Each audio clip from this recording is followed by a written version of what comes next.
आइए एक खूबसूरत से वाक़े की तरफ चलते हैं। इश्क और मोहब्बत की दुनिया में एक बेहतरीन मिसाल है। अल्लाह अकबर।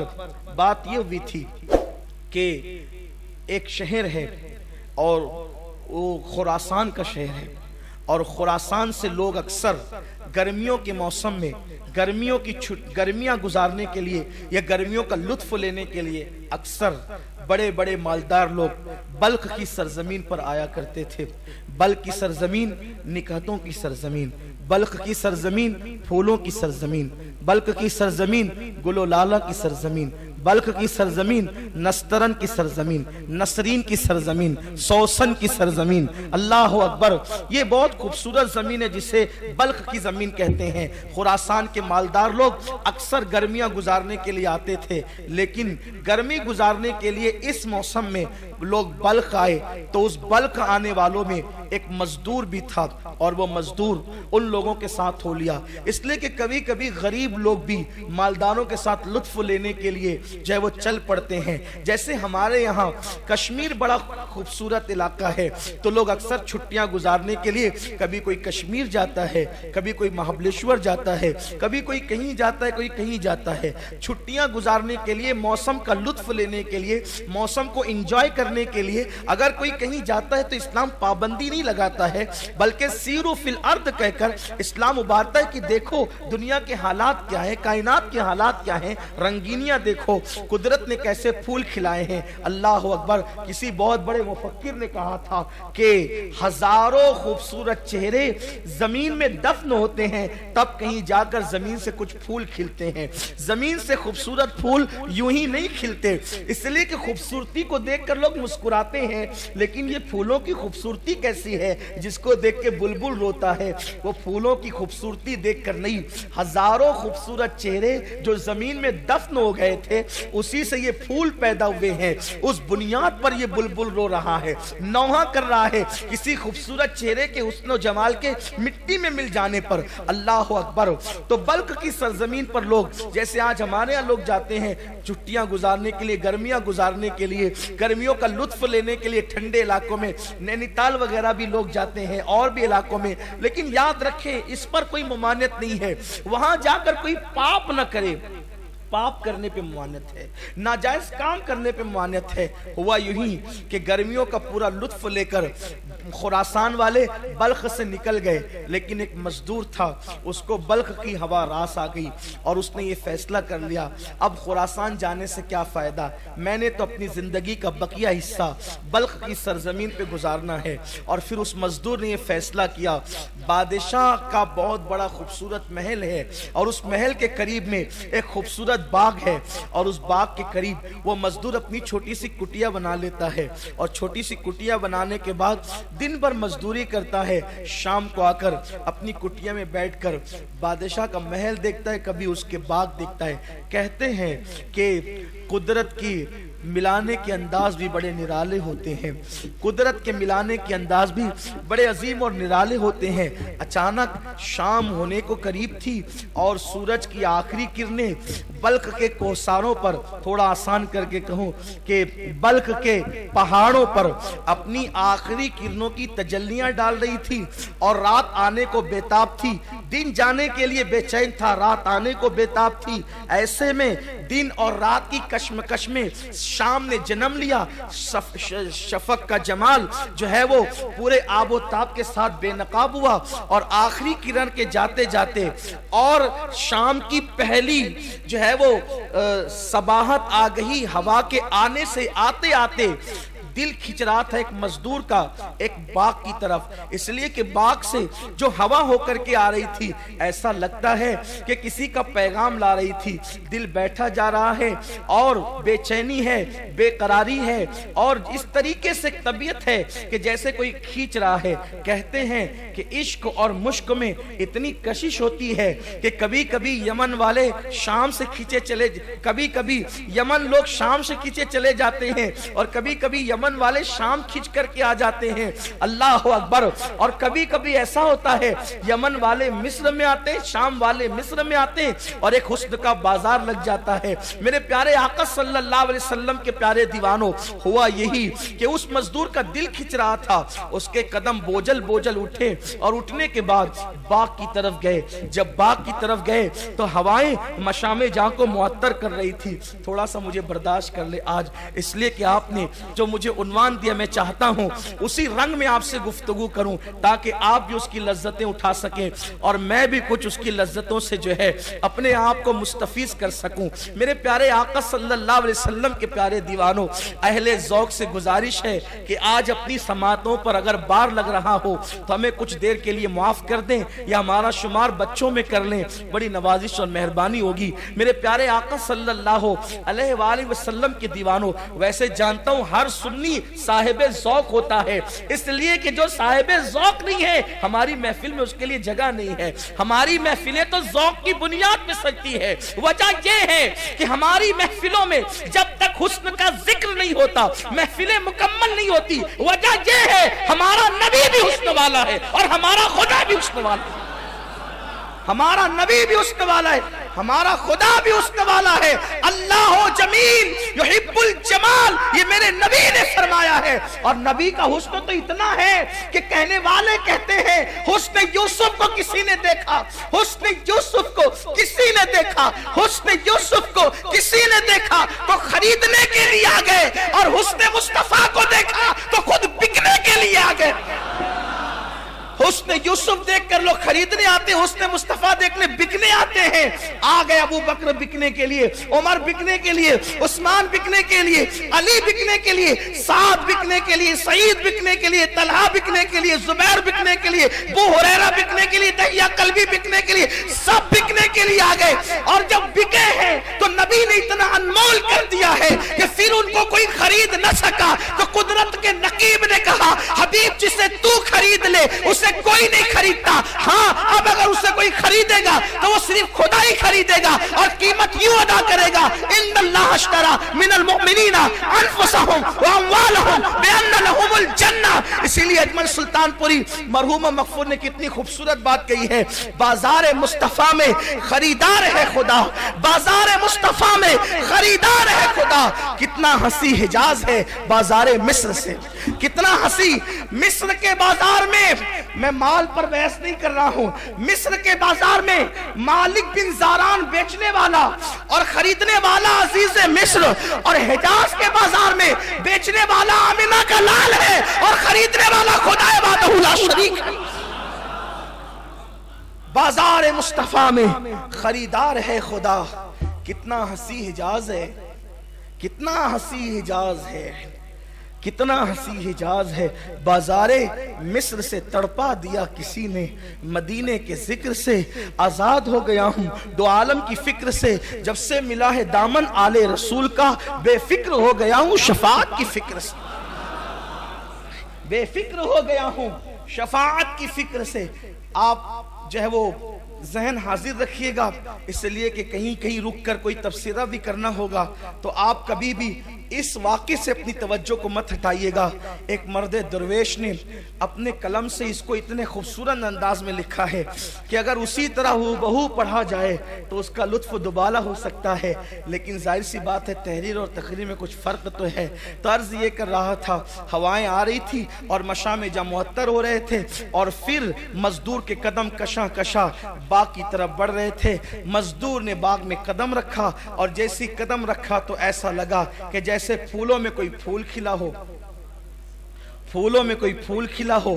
और फूलों का हाल ये है कि वो खिलते हैं तो फूल लगते हैं, लेकिन वो फूल इस तरह खिला था कि वहाँ आंखें नरगिस के फूलों की तरह थी, वहाँ बाल सुंबुल की तरह थे, वहाँ चाल हरन की तरह थी और लब जो है गुलो लाला की तरह दावतें नजारा दे रहे थे। और रुखसार यूं खिले हुए थे कि कहने वाला यूं कहे कि जैसे अभी गुलाब की कलियों ने पत्तियों से अपने चेहरे को बेनकाब किया है। जैसे ही निगाहें चार हुई, बेचारा गरीब किस्मत का मारा, वो तो ऐसी बिजली गिरी दिल थाम के रह गया और दिल टूट करके दिल का आबगीना चकनाचूर हो गया। कोई इतना भी हसीन है, कोई इतना भी खूबसूरत है, लेकिन आंखें चार क्या हुई थी कुर्बान, इस्लामी तकद्दुस अब तक बाकी था। निगाहें चार हुई लेकिन झुक गई शर्म से, अल्लाह देख रहा है। मगर बस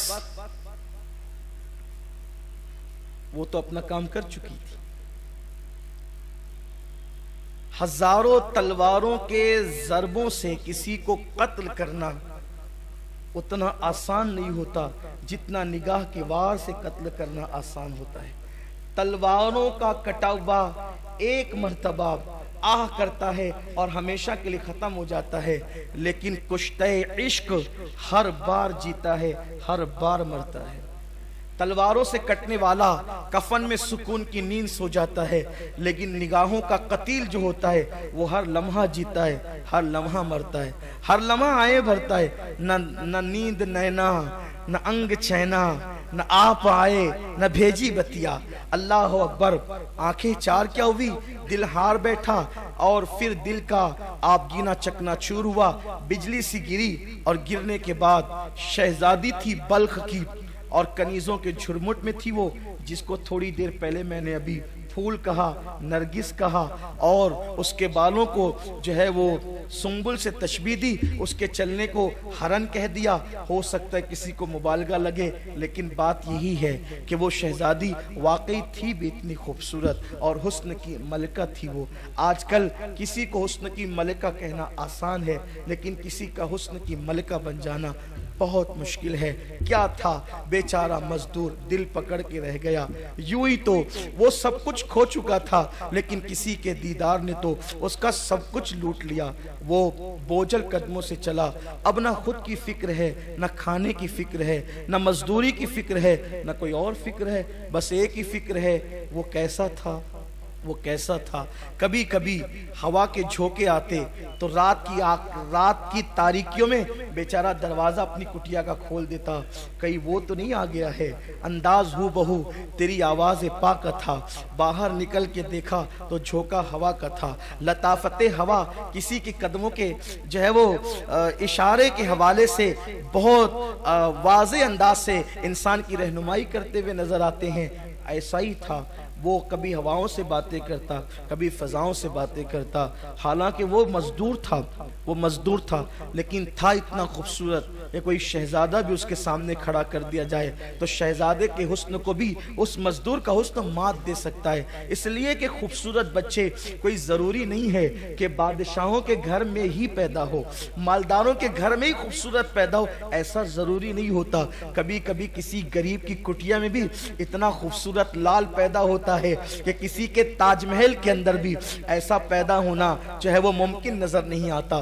तो अल्लाह की अता है, अल्लाह की तकसीम है। अल्लाह जिसको जब चाहता है, जो चाहता है, जैसे चाहता है अता करता है, उसको देने के अंदाज आते हैं। वो मजदूर था लेकिन खूबसूरत था, हसीन था, जमील था। अगर वो हुस्न की मलका थी तो ये भी हुस्न का ताजदार था। अगर वहां चलने में हरन की अदाएं थी तो यहाँ भी चलने में जो है बास की बेबाकियां थी। अगर वहां आंखों में नरगिसी पन था तो यहाँ भी आंखों के अंदर मस्ताना जो है वो मस्तियां झलकती थी। अगर वहां पर जो है अल्लाह अकबर रुखसार गुल लाला की तरह खिले हुए थे तो यहाँ भी रुखसार शफक से कम नहीं थे। हुस्न अल्लाह अकबर कम और बेश दोनों का बराबर बराबर था। फर्क इतना था कि वो महल की रहने वाली थी और ये कुटिया का एक मजदूर था और एक अजनबी मुसाफिर था उस बल्ख के शहर के अंदर। फिर क्या हुआ, दिन गुजरते गए, रात होती गई, न खाने की फिक्र, न पीने की फिक्र। किसी आशिक के जार से जाकर के पूछो, जब वाकई इश्क होता है तो कैफियत क्या होती है। कभी हम भी वो लम्हे मांगते हैं, अल्लाह हमें वो लम्हे अता कर कि तू अपने महबूब का इश्क हमें दे दे, कि मेरे दिल को दर्द उल्फत वो सुकून दे इलाही, मेरी बेकरारियों को न कभी करार आए। जो जिना बनाए बन को, जो चमन बनाए बन को, जो जिना करे चमन को, मेरे बाग में इलाही कभी वो बहार आए। फिर क्या था, कुछ दिन इसी तरह गुजरे, दीवानगी में, मस्तानगी में।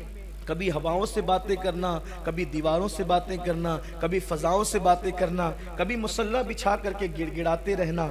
अल्लाह अकबर। मगर कोई साबित नहीं कर सकता तारीख में कि उस मुलाकात के बाद फिर उसकी गली का कोई चक्कर लगाया हो। कोई साबित नहीं कर सकता उस मुलाकात के बाद उस लड़की से कोई राब्ता किया हो। ये पाकीज़गी है इस्लाम के अंदर कि अगर नजरें चार हो गई, दिल हार बैठा, तो अब खुदा से मांग रहा है, कोशिशें कर रहा है, निकाह के लिए प्लान कर रहा है। ये अंदाज नहीं है बेहुदा जो लोग करते हैं, जो लोग जिसमें डूबे हुए नफसानी, ये नहीं है।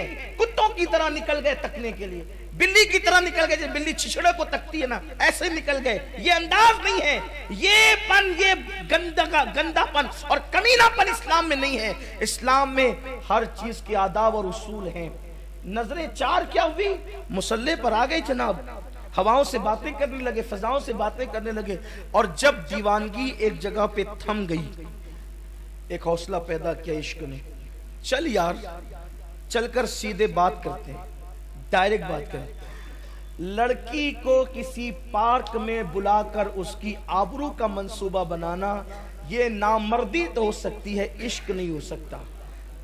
मर्दानगी क्या है? जिससे नजरें चार हुई, जिसका हुस्न पसंद आया, जायज तौर पर उसको अपने निकाह में ले लेते, उसको मांग लेते हैं। कौन? कुटिया में रहने वाला मजदूर जो खुद बल्क का है भी नहीं, खुरासान से आया है छुट्टियां गुजारने के लिए गर्मियों की, किसी के साथ काफिला चला गया, रुक गया, और अब आंखें चार हुई है तो फैसला करता है कि मैंने जाना है और बादशाह से उस शहजादी का हाथ मांगना है जिसने मेरी नींदें उड़ा रखी है, जिसने मेरी नींदों को बर्बाद कर दिया, मेरा चैन ले लिया, मेरा सब कुछ छीन लिया। फिर क्या था?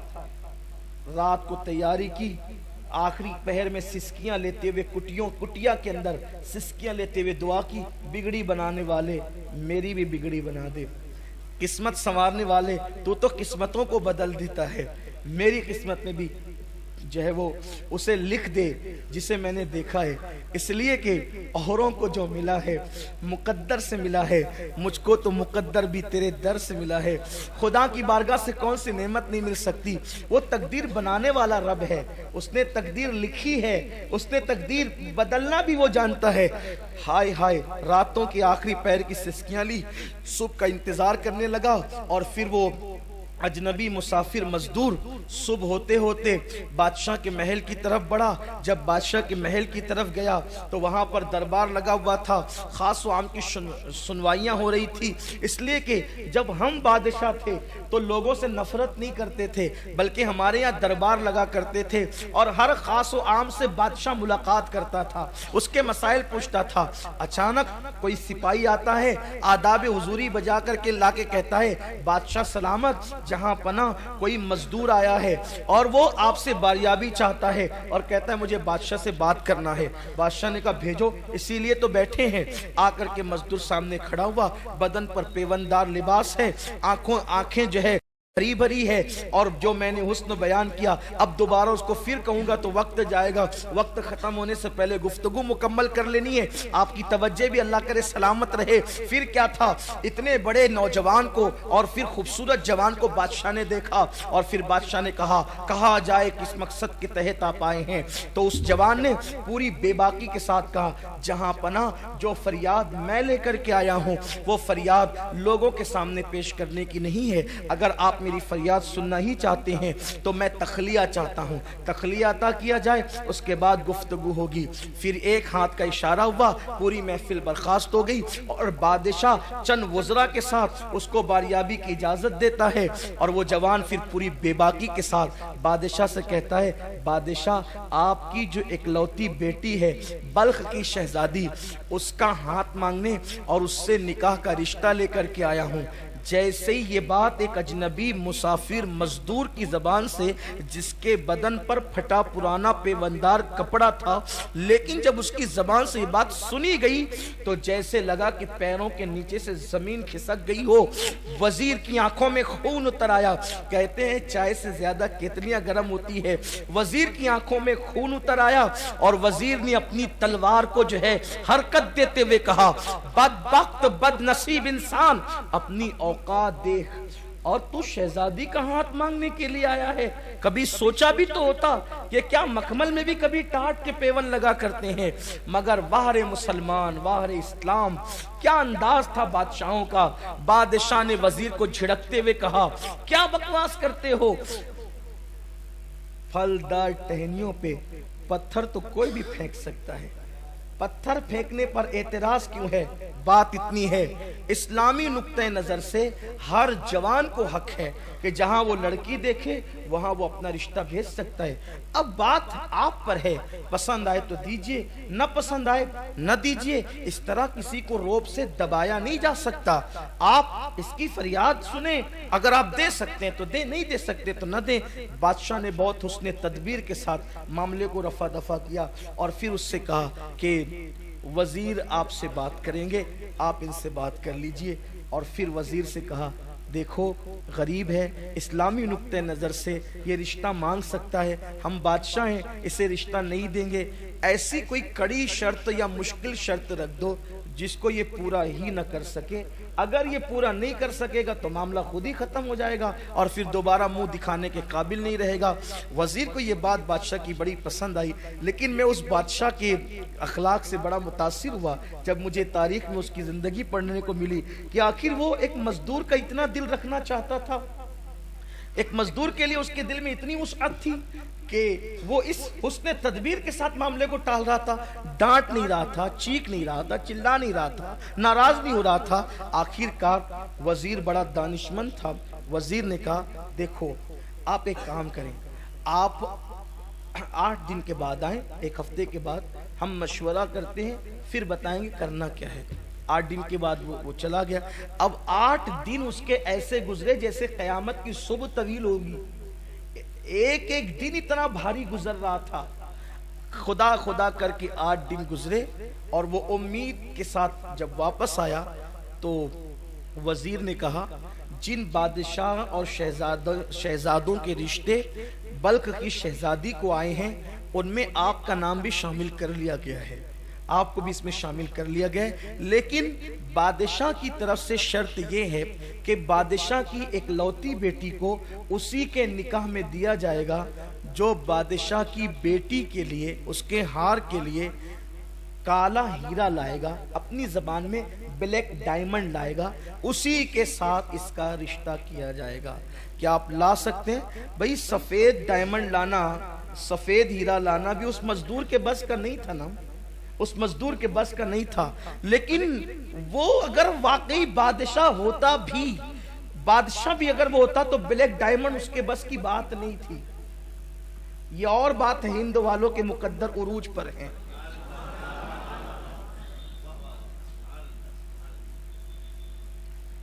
उसके बस की बात ही नहीं थी।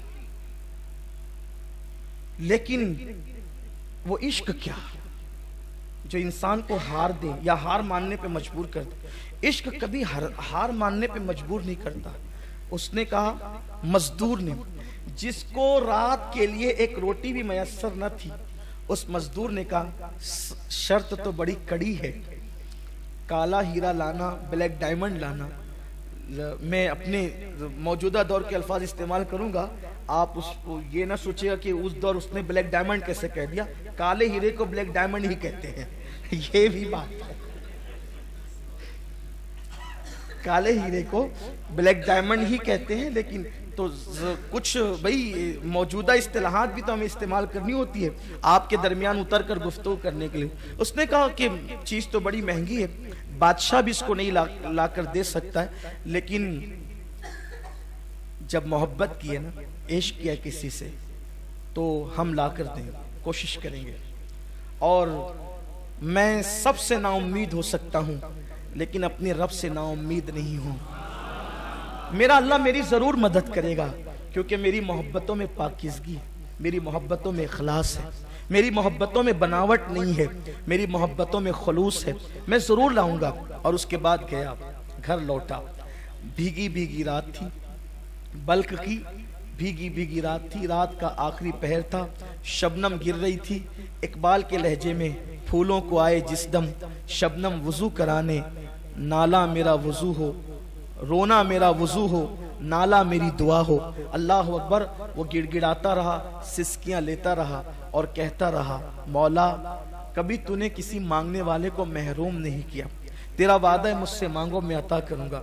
मौला शायद किसी से सच्ची मोहब्बत हो गई है, अब उसको पाने के लिए एक सच्चा रास्ता मैं मैंने किया है, लेकिन जालिम वक्त के लोगों ने इतनी सख्त कड़ी शर्त लगा दी है, मेरे बस में नहीं है, मैं बेबस हूँ, लेकिन तो इख्तियार रखता है। मौला मुझे कामयाब कर दे, इस मुहिम में कामयाब कर दे। रोता रहा, सिसकियाँ भरता रहा, दुआ करता रहा।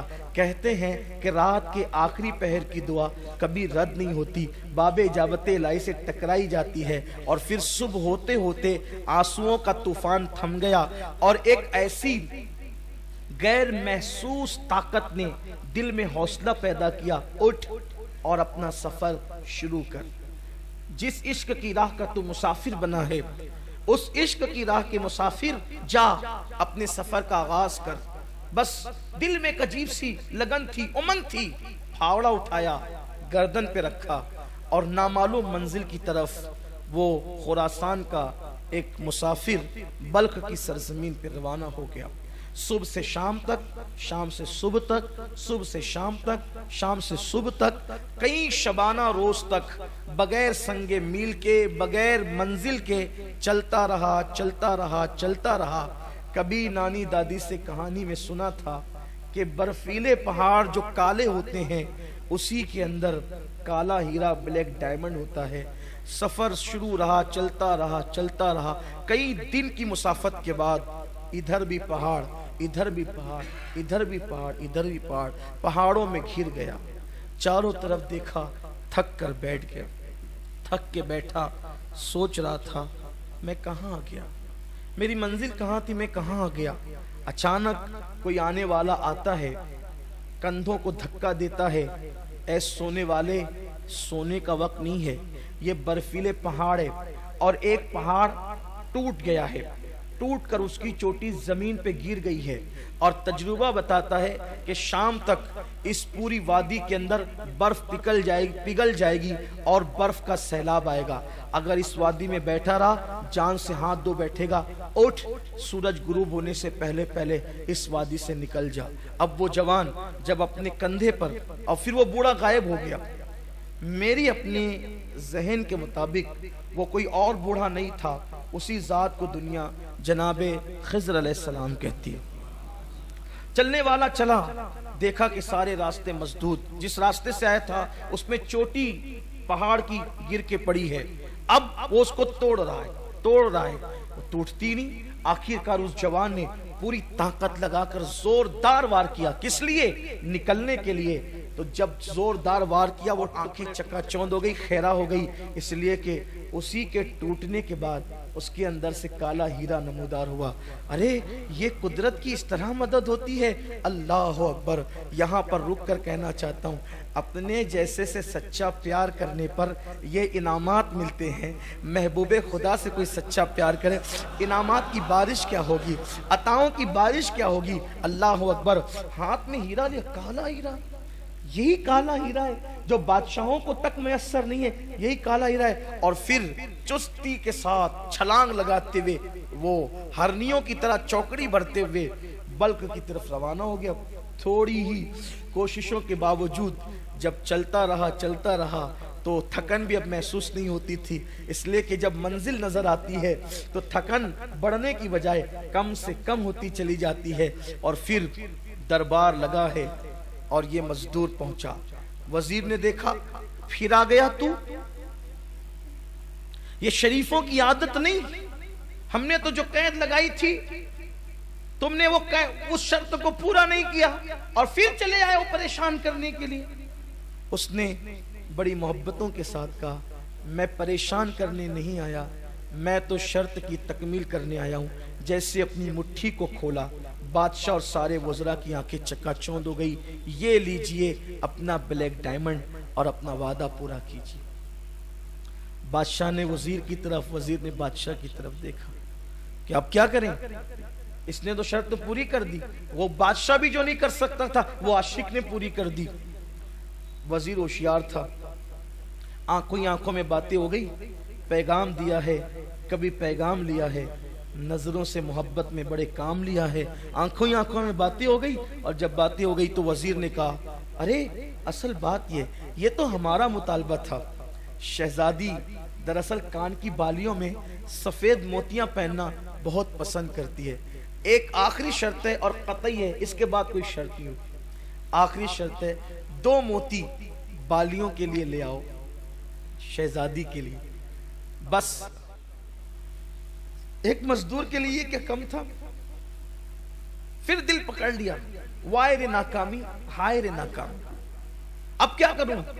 लेकिन फिर इश्क ने कहा हारना मत, हिम्मत मत हारना, उठ चल आगे बढ़। जैसे कोहसारों में, पहाड़ों में अल्लाह ने ब्लैक डायमंड तुझे दे दिया, काला हीरा दे दिया, मोती का इंतजाम भी कुदरत कर देगी। फिर निकला, घर पहुंचा, दुआ की, फिर चला, खूब लंबा सफर किया, समुंदर के किनारे पे पहुंचा। कहते हैं कि समुंदर के अंदर सदफ होती है और सदफ के अंदर मोती होता है, लेकिन तैराकी जानता नहीं था, इश्क वाला था।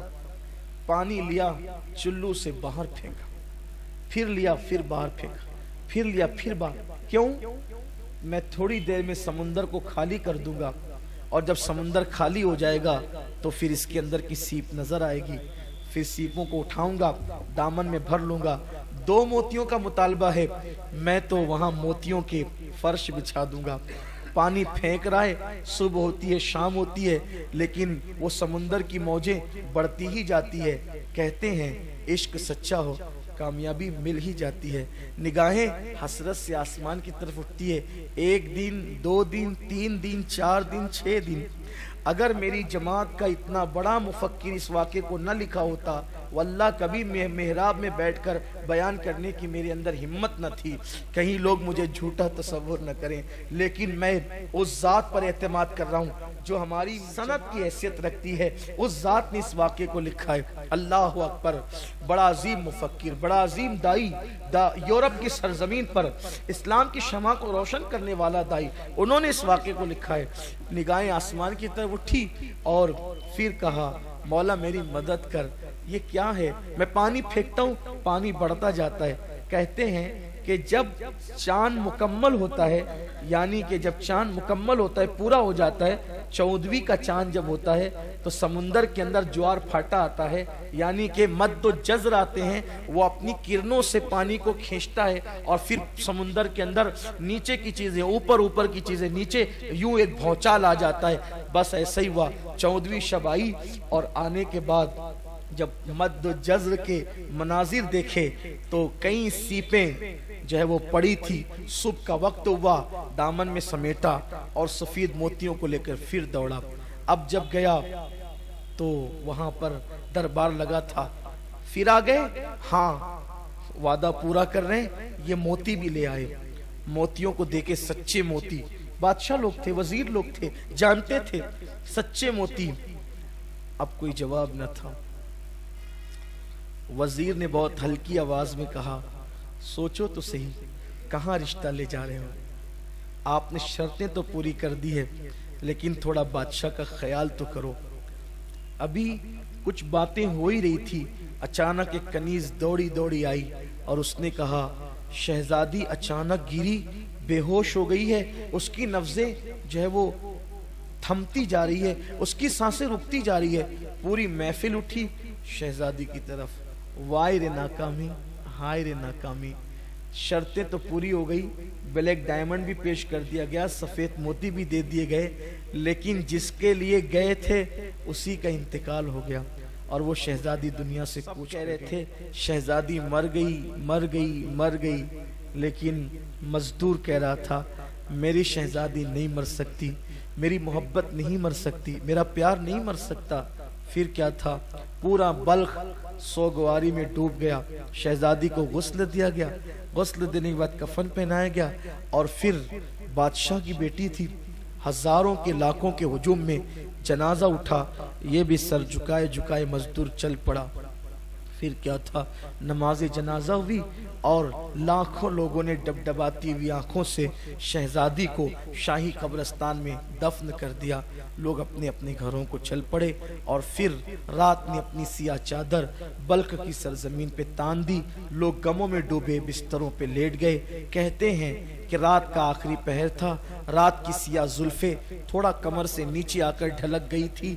ऐसे वक्त में वो अपनी कुटिया से निकला और निकलने के बाद कौन, कंधे पे कुदाल रखकर मजदूर निकला और निकलने के बाद जिसने काला हीरा और सफेद मोती लाए थे, यानी दरिया और कोहसारों को जिसने मुसख्खर कर दिया था, वो आज अपनी मौत को गले लगाते हुए बहुत बड़ा खतरा मोल ले रहा था। ये वो पहुंचा शाही कब्रिस्तान में, ताज़ा तरीन कब्र देखी, यही शहजादी की कब्र थी। पहले घुटने टेक कर जो है वो शहजादी की कब्र की मिट्टी को बोसे दिए और उसके बाद जल्दी जल्दी से मिट्टी हटाई।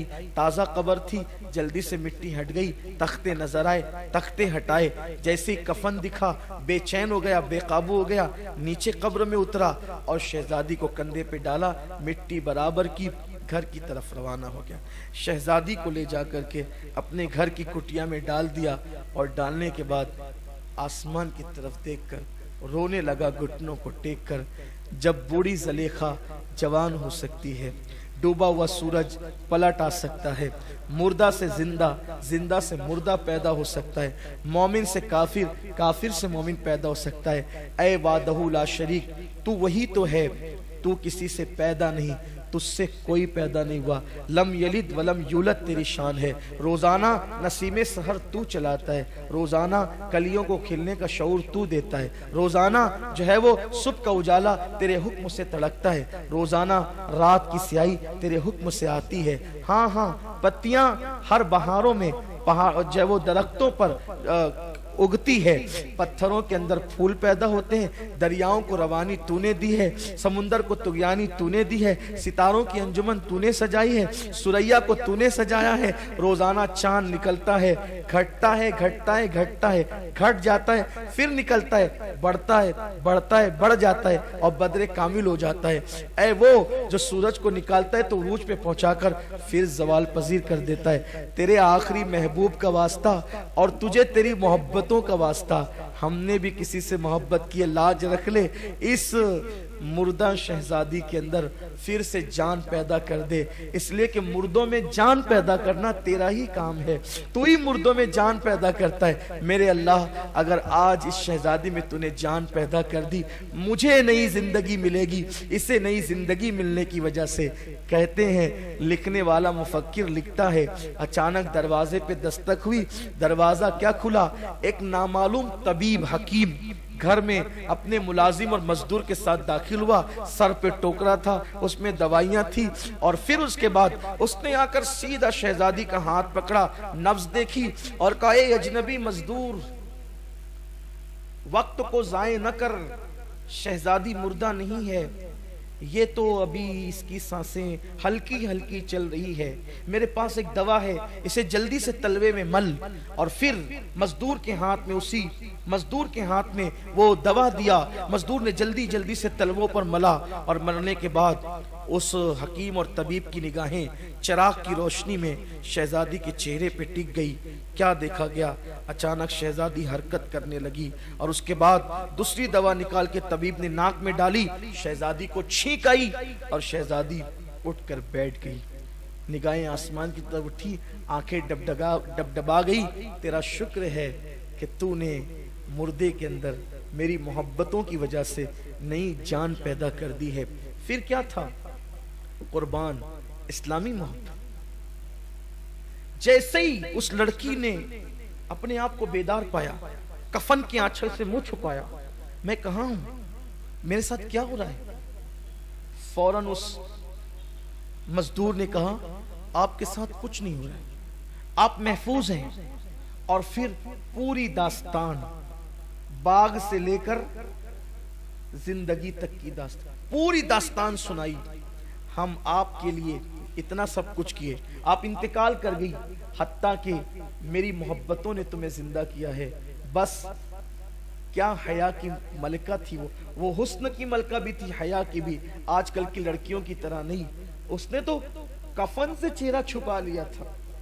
और जब पूरी दास्तान उसने सुनी कि मैं तो एक इस मर्दे दरवेश की मोहब्बत की बुनियाद पे मैं नई जिंदगी मुझे मिली है, और मेरी जिंदगी सिर्फ इसी के लिए मिली है, मैं सिर्फ इसी के लिए जिंदा हुई हूं, तो शर्म की मारी ने बस इतना कहा, जिस ख्वाब को शर्मिंदा ताबीर करने के लिए कुदरत की इमदाद हो, फिर वो ख्वाब शर्मिंदा ताबीर हो ही जाना चाहिए। बस इतना कह सकी। हकीम ने कहा, फिर गैर महरमी कब तक, ना महरमी कब तक, हम दोनों गवाह हैं, इजाबो कबूल कर लो, एक दूसरे के साथ निकाह कर लो। निकाह हो गया। अब उस मजदूर को नई जिंदगी मिल गई। लोग कह रहे थे शहजादी का इंतकाल हो गया, लेकिन शहजादी नई जिंदगी पाकर कुटिया में जिंदगी गुजार रही थी। बस फर्क इतना था कि कभी महल में थी और आज कुटिया में। लेकिन उस लड़की को उस मजदूर के इश्क की इतनी कदर थी कि उसको कुटिया अब राहत दे रही थी। उसकी वजह यह थी कि वो महल के अंदर थी, लेकिन यहां उसे मोहब्बत मिल रही थी, प्यार मिल रहा था, वो धोखा नहीं दे रही थी, और उसने इस राज को सबसे छुपा करके रखा था। बिल आखिर एक दिन वो आया कि घर के आंगन में एक फूल खिला, खूबसूरत सा बेटा पैदा हुआ। बेटा चलने लगा, बोलने लगा, कलिमा पढ़ने लगा। और फिर उस शहजादी ने कहा, आजकल सुना है कि मेरे इंतकाल के बाद अब्बा और अम्मी की तबीयत मस्जिद मदरसों की तरफ ज्यादा हो गई है, मदारिस कायम हो रहे हैं, मसाजिद कायम हो रही, मकातिब कायम हो रहे हैं, बहुत मेहनतें हो रही है दीन पर, इसलिए कि दिल उचाट हो गया उन लोगों का दुनिया से। ये सुन रखा है मैंने भी, और वो लोग दुनिया से दूर होते चले गए, दिन से करीब होते चले गए। एक काम करते हैं, जो मकतब महल में चलता है अपने बच्चे को वहीं भेजते हैं। एक दिन मकतब की सालाना तकरीब थी, छोटा मदरसा जिसे मकतब कहते हैं, जैसे हमारे अपने यहाँ मालेगांव में सुन्नी दावत इस्लामी 60 मकातिब चला रही है पूरे शहर में, मकतब की सालाना तकरीब थी। सालाना तकरीब में बादशाह आया, नन्हे नन्हे बच्चों ने झुक के बादशाह को सलामी दी। जैसे ही बादशाह की नजर उस लड़के पर पड़ी, किसके, उस लड़के पर, किस लड़के पे, मजदूर के लड़के पे, बादशाह का दिल खिंचता चला गया। ये कोई मानूस जाना पहचाना चेहरा लगता है, ये चेहरा जाना पहचाना है, ये चेहरे से उनसियत है, ये चेहरे में अपनाइयत है, ये चेहरे से खून जोश खाता है। कौन है ये? मौलिम से पूछा कौन है ये? मौलिम ने कहा वो सामने कुटिया है ना मजदूर की, उसी का बच्चा है, गरीब आदमी है, रोजाना ला के पहुंचाता है, शाम को ले जाता है, ये बच्चा अपना सा लगता है। एक काम करें, इसके अब्बा से कहना कि ये इस बच्चे को महल में लेकर के आए। शाम को अब्बा आए तो कहा कि बादशाह का हुक्म है, हुक्म हाकिम है कि तुम अपना बच्चा महल में लेकर जाओ। उन्होंने कहा बहुत अच्छा। घर लाया, बीवी से मशवरा किया, क्या होगा, कैसे होगा?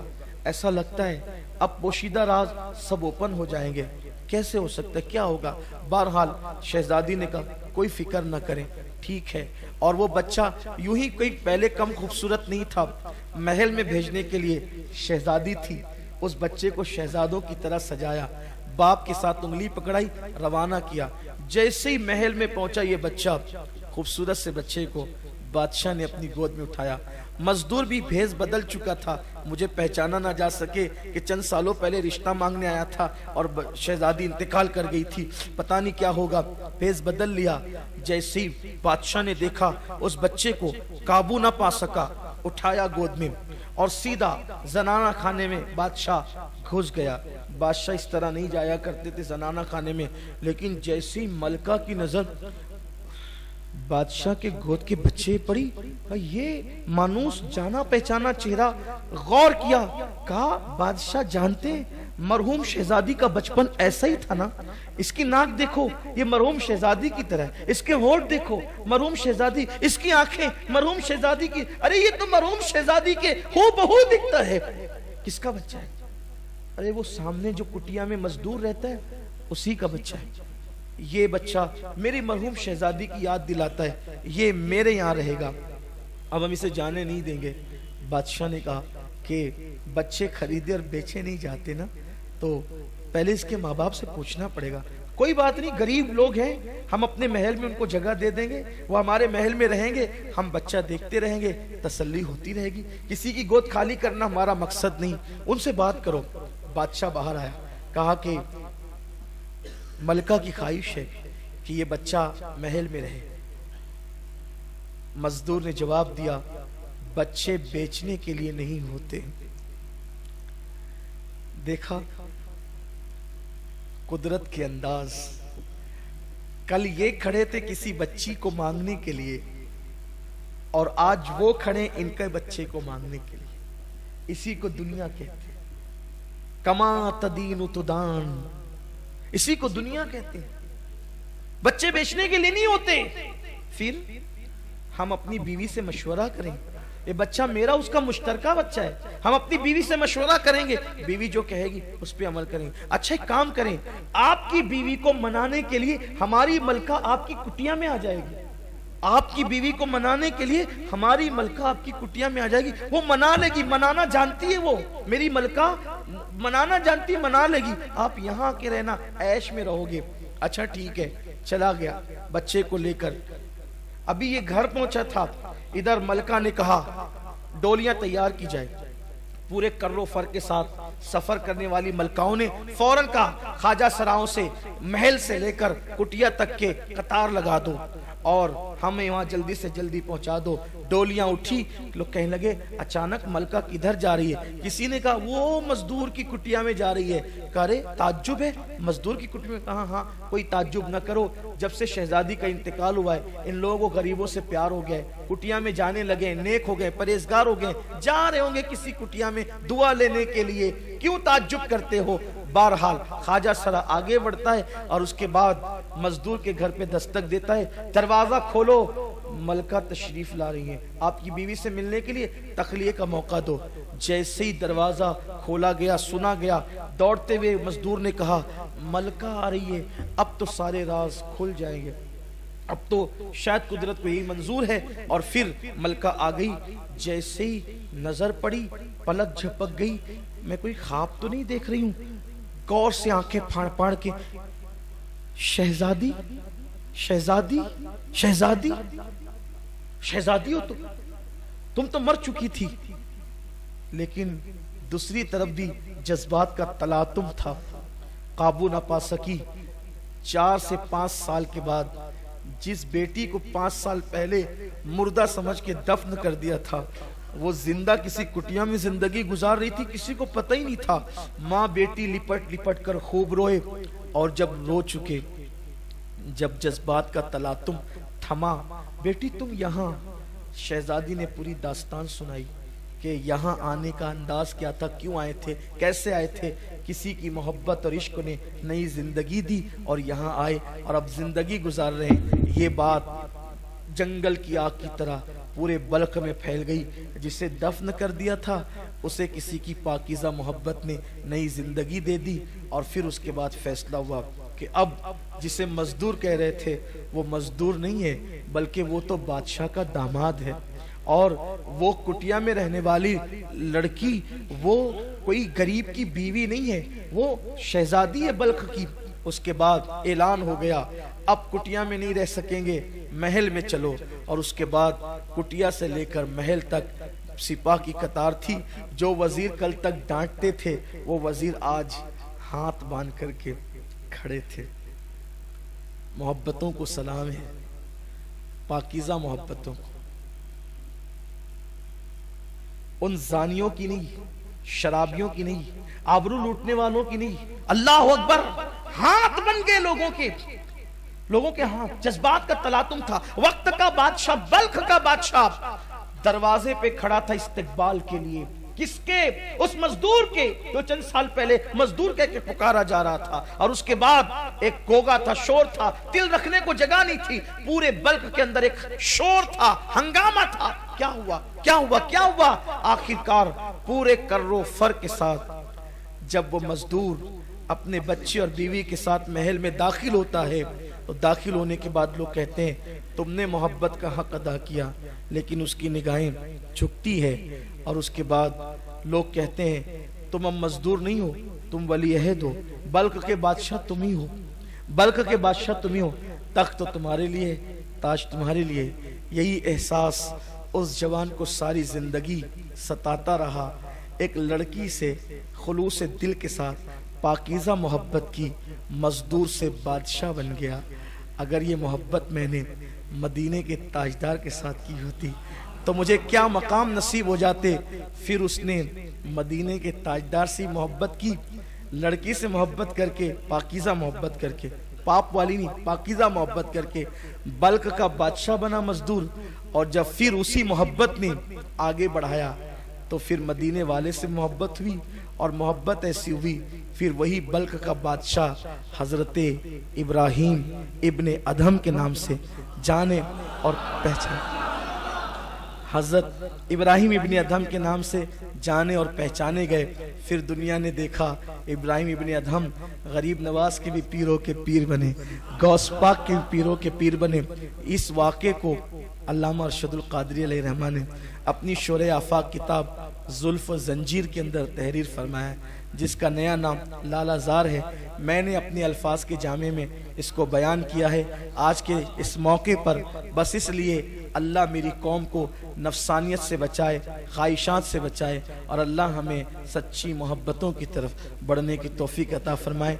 आओ अहद करें, उससे प्यार करें जिससे मोहब्बत करने वाला इब्राहीम इब्ने अदहम बन गया।